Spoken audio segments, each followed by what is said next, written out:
Introduction. Raj and Amar are sitting in the drawing room. Raj is reading his favorite book and Amar is doing some work. Amar, I want to ask you something. How this calculator works? How every time it gives the correct result? Okay, Raj, I will tell you. Calculator works on the combination of diodes. Diode is a semiconductor device and it can be used for on and off purpose.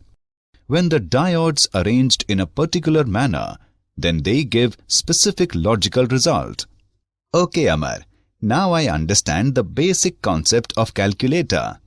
It's quite interesting and I want to know something more about it. Students, today we will study about the semiconductor electronics.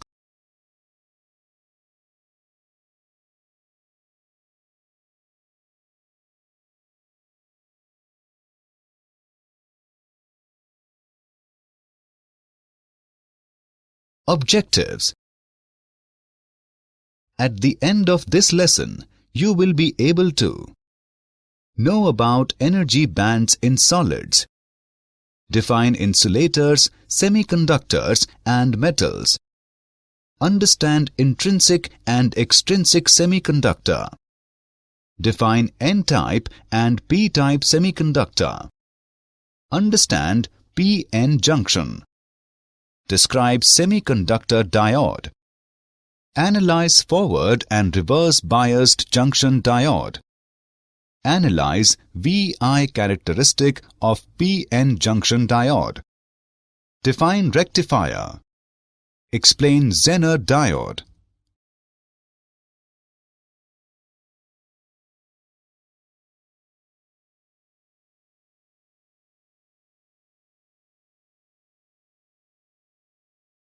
Energy bands in solids. Electrons in an atom are distributed in various shells according to certain scheme and they are allowed to possess certain discrete energy values. The permissible energy values are usually shown on an energy level diagram. We consider the formation of bands for the energy level normally occupied by the valence electrons and the next level above it. The interatomic separation is supposed to decrease gradually from infinity to R, not corresponding to equilibrium separation in a crystal. Valence band. The valence band is a band of energy levels occupied by the bond valence electrons of the atoms in the crystal. Forbidden gap. A range of energies above the valence band which electrons are not allowed to possess. Conduction band. A band of energy levels just above the forbidden gap which is occupied by conduction electrons of the crystal. These electrons are free to move about and increase their energies in electric field. Insulators, semiconductors and metals. On the basis of band theory of solids, the solids are classified as insulators, semiconductors and metals. Insulators. Valence band filled completely and conduction band is far away. A good example of this type of material is diamond. It has a forbidden gap of 6 electrovolt. All the valence electrons take part in the covalent bond formation and none is available for conduction of electricity. Semiconductors. Valence band filled completely and conduction band is close to it. An example of this type of material is silicon. It has a forbidden gap of 1.1 electrovolt. At absolute zero it behaves like an insulator. But at room temperature, a small proportion of electrons gain enough energy from thermal vibrations of atoms so that they move to the conduction band. The conductivity of semiconductor material increases with rise in temperature. Metals. Valence band partially filled or valence and conduction band overlap each other. An example of this type of material is sodium. When an electric field is applied across a sodium crystal, electrons in the valence band can acquire small amount of energy as higher energy levels are available. The material is, therefore, a good conductor of electricity. In a good conductor, the partially filled valence band is also the conduction band.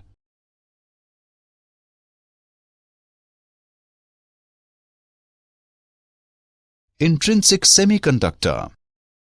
Intrinsic semiconductor are those in which impurities are not present and therefore called pure semiconductors. In these semiconductors, few crystals defect may be present.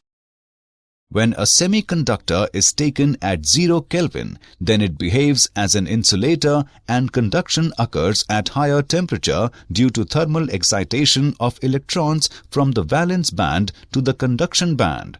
For example, germanium and silicon. Let us consider silicon, which has 4 valence electrons. In order to gain stability, it has to make 4 covalent bonds.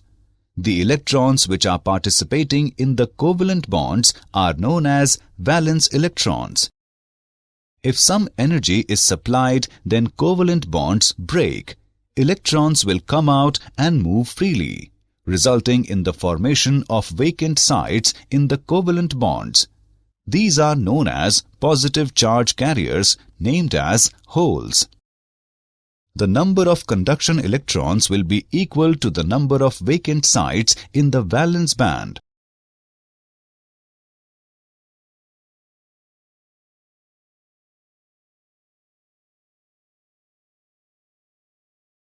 Extrinsic semiconductor. The extrinsic semiconductors are those in which impurities of large quantity are present. The impurities can be either of third group elements or fifth group elements. Based on the impurities present in the extrinsic semiconductors, they are classified into 2 categories. N-type semiconductors. When a pentavalent impurity is doped in a pure semiconductor crystal, then the crystal is known as N-type semiconductor. P-type semiconductor. When a trivalent impurity is doped in a pure semiconductor crystal, then the crystal is known as P-type semiconductor.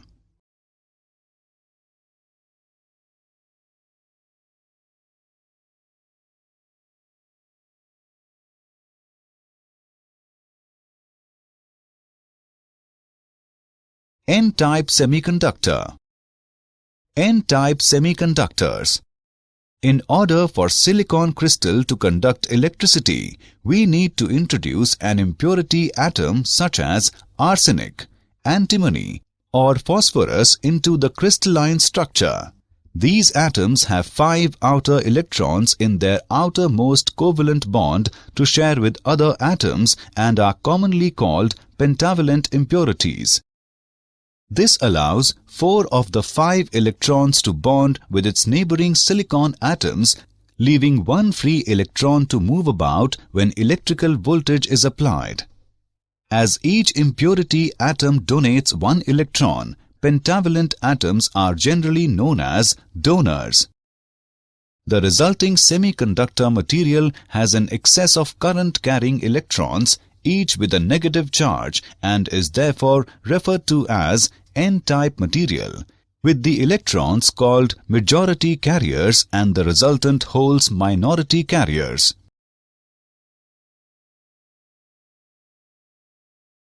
P-type semiconductor. P-type semiconductors. In P-type semiconductor, we introduce a trivalent impurity into the crystal structure, such as aluminium, boron, or indium. Only 3 valence electrons are available in the outermost covalent bond, means the 4th bond cannot be formed. It gives the semiconductor material an abundance of positively charged carriers known as holes in the structure of the crystal. As each impurity atom generates a hole, trivalent impurities are generally known as acceptors. The conduction mainly consists of positive charge carrier results in a p-type material, and the positive holes are called majority carriers while the free electrons are called minority carriers.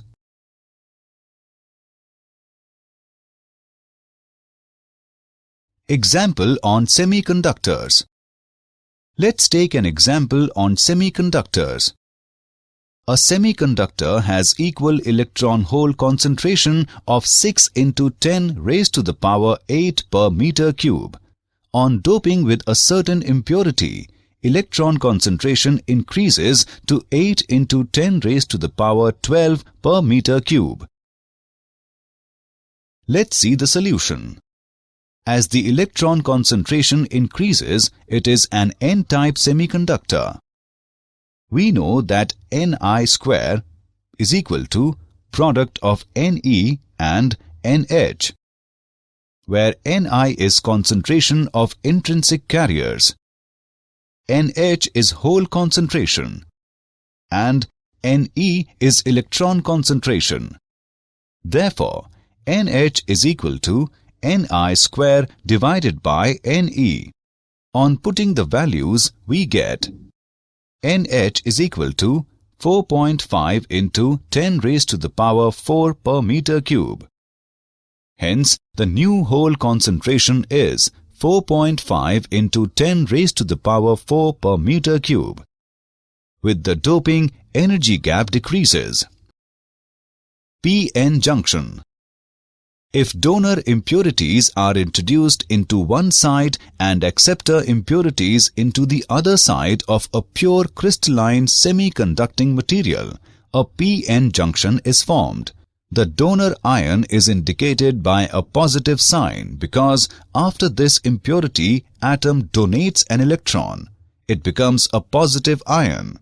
The acceptor ion is indicated by a minus sign because after this atom accepts an electron, it becomes a negative ion. Initially, there is abundance of holes in the p-type material and of electrons in the n-type material.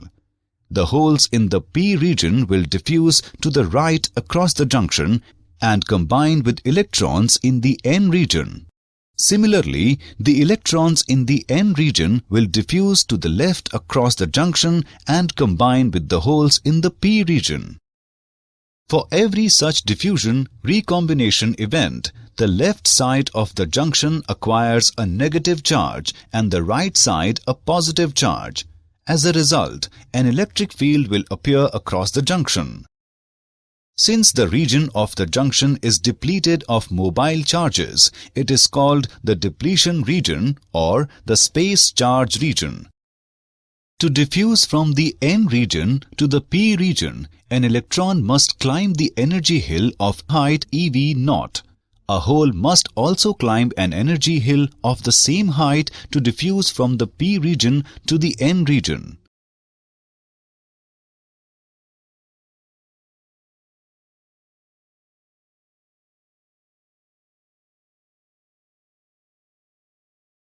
Semiconductor diode. A semiconductor diode is basically a p-n junction with metallic contacts provided at the ends for the application of an external voltage. It is a two-terminal device. The arrowhead corresponds to the p-type terminal of the device and points in the direction of easy current flow. It is a two-terminal electronic component with low resistance to current flow in one direction and high resistance in the other. The most common function of a diode is to allow an electric current to pass in one direction, while blocking current in the opposite direction.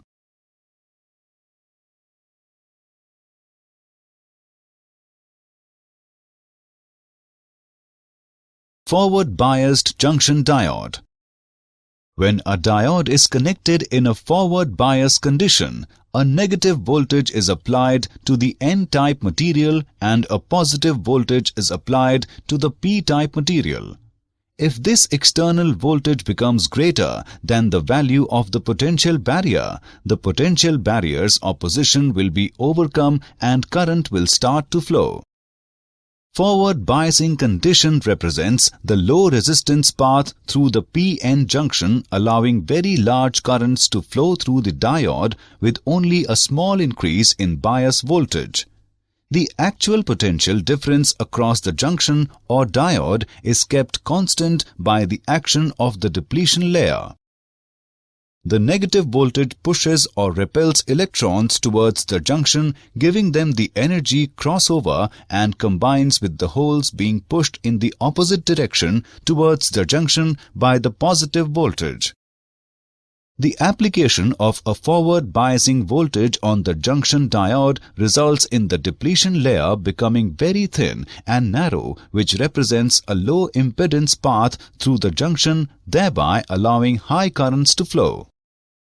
The point at which this sudden increase in current takes place is represented on the static IV characteristics curve as the knee point.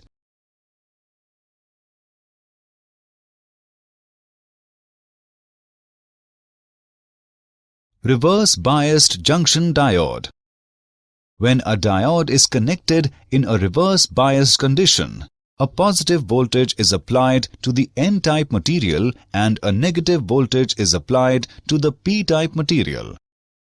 The positive voltage applied to the N-type material attracts electrons towards the positive electrode and away from the junction, while the holes in the P-type end are also attracted away from the junction towards the negative electrode. The result is that the depletion layer grows wider due to a lack of electrons and holes and presents a high impedance path, almost an insulator. Reverse bias condition represents a high resistance value of the p-n junction and partially zero current flows through the junction diode with an increase in bias voltage. However, a very small leakage current does flow through the junction, which can be measured in microamperes.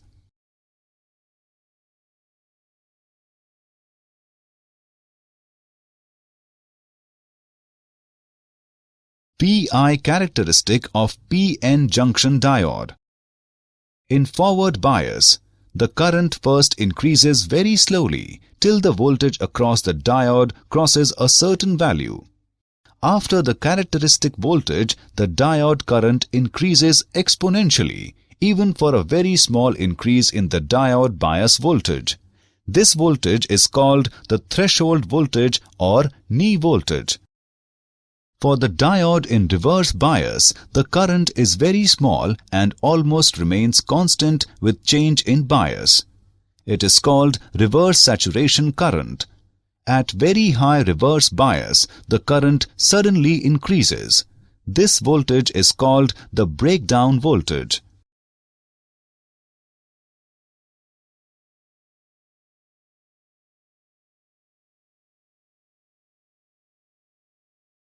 Rectifier. The process of conversion of alternating current into direct current is called rectification, and the circuit for this conversion is called a rectifier. The crystal diode is used as a rectifier. There are two rectifier circuits in use. Half-wave rectifier.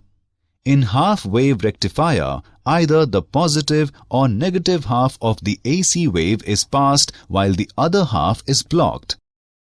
Full-wave rectifier. A full-wave rectifier converts the whole of the input waveform to one of constant polarity at its output.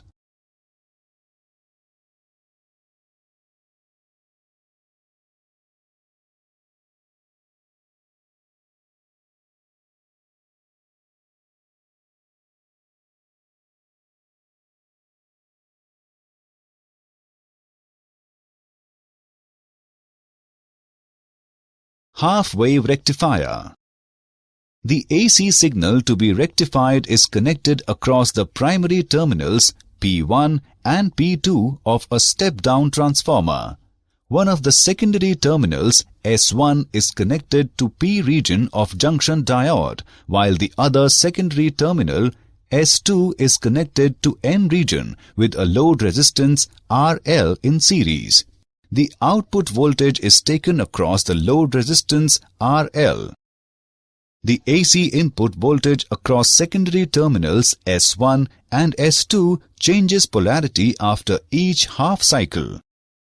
During the first half cycle of input AC voltage, the terminal S1 is positive with respect to S2. During this half cycle, the diode is forward biased and therefore the diode conducts current from A to B. During the next half cycle, the terminal S1 is negative with respect to S2. Under this condition, the diode is reverse biased and therefore it conducts no current. Hence, a potential difference across load resistance RL exists for positive half cycles and no potential difference exists during negative half cycles. And the output across load is pulsating DC. Full wave rectifier. Full wave rectifier. For full wave rectification, two junction diodes are used. It consists of two diodes, D1 and D2, whose N terminals N1 and N2 have been connected together. The AC signal to be rectified is connected across the primary terminals P1 and P2 of a power transformer. The P regions P1 and P2 of the diodes are connected to the ends S1 and S2 of the secondary of the transformer. The output taken across the load RL. The AC input voltage across secondary S1 and S2 changes polarity after each half cycle. During the first half cycle of input AC signal, the terminal S1 is positive and S2 is negative. Then, diode D1 is forward biased and diode D2 is reverse biased. Therefore, diode D1 conducts while diode D2 does not. The direction of current due to diode D1 is directed from A to B. In next half cycle, the terminal S1 is negative and S2 is positive. The diode D1 is reverse biased and diode D2 is forward biased. Therefore, diode D2 conducts while D1 does not. The direction of current due to diode D2 is from A to B. Thus, for input AC signal, the output current is a continuous series of unidirectional pulses.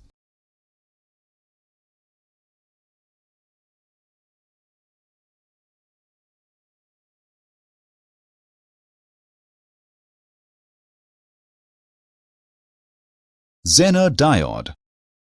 A Zener diode is a reverse-biased properly doped crystal diode having a sharp breakdown voltage and operated in breakdown region. When the reverse bias on a crystal diode is increased beyond a critical value called the breakdown voltage, the reverse current increases sharply to a high value. The Zener voltage depends upon the amount of doping. A lightly doped diode has a higher breakdown voltage. The main characteristics of Zener diode are: when forward biased, its characteristics are just like those of ordinary diode. A Zener diode is always reverse biased. When reverse biased, a small reverse current flows through it. This current remains constant up to a certain critical voltage called turnover voltage, and then current increases rapidly. The reverse voltage for which the current corresponds to some point on linear portion of reverse characteristic is called the Zener voltage.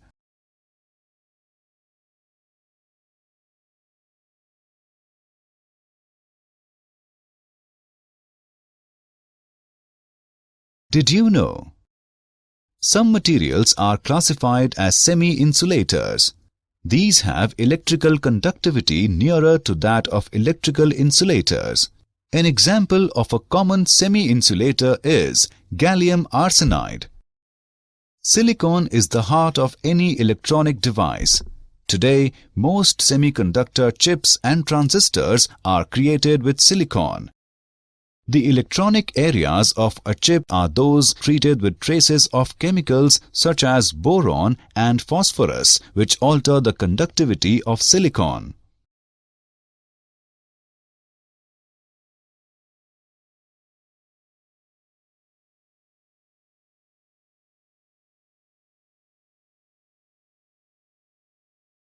Summary. Let us summarize what we have learned. In a semiconductor, valence band filled completely and conduction band is close to it. The conductivity of semiconductor material increases with rise in temperature. Intrinsic semiconductors are those in which impurities are not present and therefore called pure semiconductors. In p-type semiconductor, we introduce trivalent impurity to the crystal structure, such as aluminium, boron or indium. If donor impurities are introduced into one side and acceptor impurities into the other side of a pure crystalline semiconducting material, a p-n junction is formed.